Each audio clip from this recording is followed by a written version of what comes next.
Welcome back to my channel Sagar Surpalli 518. నేను మా మరిది ఒక చిన్న పని మీద బయటకు వెళ్ళి అలాగైతే ఆంధ్ర విందు భోజనంకి వచ్చాము. అప్పటికే టైము 3 to 4 అయిపోతుంది. సో ఏం తినలేదు కాబట్టి తెగ ఆకలేస్తుంది అనమాట. సో ఇంకా non veg and veg meals అయితే ఆర్డర్ చేసుకున్నాము. నాన్ వెజ్ మీల్స్ అయితే నేను తీసుకున్నాను, వెజ్ మీల్స్ అయితే మా మరిది తిన్నారనమాట. ఎందుకంటే అది పెద్దగా నచ్చదంటే ఫిష్ ఫ్రై అంతా. సో అందుకోసమని ఇప్పుడు ఒక్కొక్కటిగా ఏమేమి ఉన్నాయో మీకు చూపిస్తాను. ముందైతే ఇక్కడ స్వీట్ పెట్టారనమాట. స్వీట్ ఇంకా రసం కూడా పెట్టారు. అండ్ వంకాయ అనుకున్న దొండకాయ కర్రీ, ఇంకా నాకు ఇష్టమైన ఫేవరెట్ కొత్తిమీర పచ్చడి అనమాట. అండ్ నెక్స్ట్ వచ్చేసి ఆలు ఫ్రై పెట్టారు. అండ్ పెరుగు చారు, ఇంకా సాంబార్ ఆర్ పప్పుచారు ఏదైతే అది. అండ్ పప్పు పెట్టారు, ఫిష్ ఫ్రై పెట్టారు, చికెన్ కర్రీ కూడా పెట్టారు విత్ అప్పడం. అండ్ ఒక్కటైతే మిస్ అయిందనమాట, అదే అట్టిపండు పెడతారు. యాక్చువల్లీ అట్టిపండు మిస్ అయిపోయింది. అండ్ ఒక్కొక్కటిగా నేను ట్రై చేస్తున్నాను. ఇక్కడైతే ఫిష్ ఫ్రై అనమాట. నాకు నిజంగా చాలా రోజులు అయింది, నేను మంచిగా ఫిష్ ఫ్రై తిని చాలా రోజులు అయిందనమాట. సో అక్కడికి వెళ్ళేసరికి ఆ ఫిష్ ఫ్రై తినడానికి అంత లేట్ అయిన దానికి నాకైతే చాలా బాగా అనిపించాయి అనమాట. అన్నీ కూడా కొన్ని ఒక 2-3 థింగ్స్ నాకు నచ్చలేదు. అండ్ ఇక్కడైతే చికెన్ కర్రీ అయితే ట్రై చేస్తున్నాను. బయట చికెన్ కర్రీ మ్యాక్సిమం ఇంతవరకు నేను ఎప్పుడు బయట ట్రై చేయలేదన్నమాట. సో మటన్ కర్రీ అయితే ట్రై చేస్తాము నాన్స్లో వాటిలోని, కానీ చికెన్ కర్రీ నేను ఎప్పుడు ట్రై చేయలేదు. ఎందుకంటే బయట మసాలాలు వేసి దంచి కొడతారు. సో అందుకోసం నేను మ్యాక్సిమం తిన్నాను అనమాట.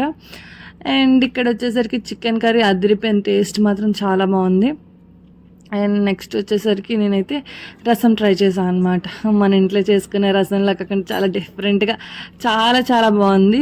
అండ్ టేస్ట్ అయితే మొత్తం అన్నం అంతా దాంతోనే తినాలనిపించింది అనమాట. చికెన్ ఫ్రై ఇంకా రసం వేసుకొని తింటే అద్దిరిపోద్ది అనమాట, అలా ఉంది. అండ్ నెక్స్ట్ వచ్చేసి నేను వంకాయ అనుకున్నాను ఫస్ట్ దీన్ని, అది వంకాయ కాదు దొండకాయ తిన్న తర్వాత అర్థమైంది అనమాట నాకు. సో నేను ఫస్ట్ వంకాయ అని చెప్పాను వీడియోలోని, కాకపోతే తర్వాత తెలిసింది దొండకాయ అని చెప్పి. టేస్ట్ వేరే లెవెల్, చాలా చాలా బాగుంది. దొండకాయ మాత్రం నాకు ఫేవరెట్ అనమాట, దొండకాయ. అండ్ నెక్స్ట్ వచ్చేసి కొత్తిమీర పచ్చడి. కొత్తిమీర అంటేనే మంచి ఫ్లేవర్, ఇంకా కొత్తిమీర పచ్చడి అయితే అద్దరిపోయింది అనమాట. చాలా బాగా చేశారు, ఇంట్లో చేసినట్టుగా మైల్డ్ స్పైస్తోని చాలా చాలా బాగా చేశారు. అండ్ ఇక్కడైతే కొత్తిమీర పచ్చడి అయితే నేను ట్రై చేస్తున్నాను అనమాట. సో మీలో ఎంతమందికి కొత్తిమీర పచ్చడి ట్రై చేయడం వచ్చు, అంటే బాగా చేయడం వచ్చు, కమెంట్ చేసేయండి. సో టేస్ట్ అయితే చాలా చాలా బాగుంది. అండ్ నెక్స్ట్ వచ్చేసరికి నాకు నచ్చలేనిది ఏంటి అంటే దీంట్లో పెరుగుచారు అస్సలు నాకు నచ్చలేదు. ఎందుకంటే పెరుగుచారు నేను చాలా బాగా చేస్తాను.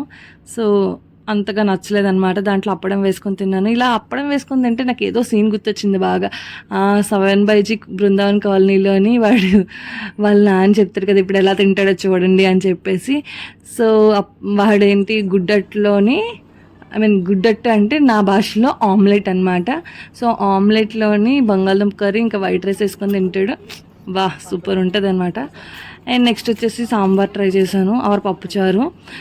అయితే నాకు అసలు నచ్చలేదు అంతగా. పెరుగుచారు ఇంకా పప్పుచారు అయితే అస్సలు నచ్చలేదు అనమాట. సో ఇంకా నెక్స్ట్ ఏం ట్రై చేసా, వీడియో అయిపోయింది కదా, కరెంట్ పోయిందనమాట. మా దరిద్రం ఏంటో తెలియదు కానీ. అండ్ పప్పు అయితే వేసుకున్నాను. యాక్చువల్లీ మామిడికాయ పప్పు ఉంటుందంట, కానీ లేదు అక్కడ మేము వెళ్ళేసరికి. ఇంకా పిక్కలు అడగగానే టమాటా పచ్చడి అయితే ఇచ్చారు మాకు. సో టమాటా పచ్చడితోని పప్పుతో తింటే సూపర్ ఉంది. కానీ కరెంటు పోవడమే నాకు అస్సలు నచ్చలేదు. అప్పటికే మేము ఫుల్ ఆకలితో ఉన్నాము. సో అసలు చిరాకు వచ్చిందనమాట.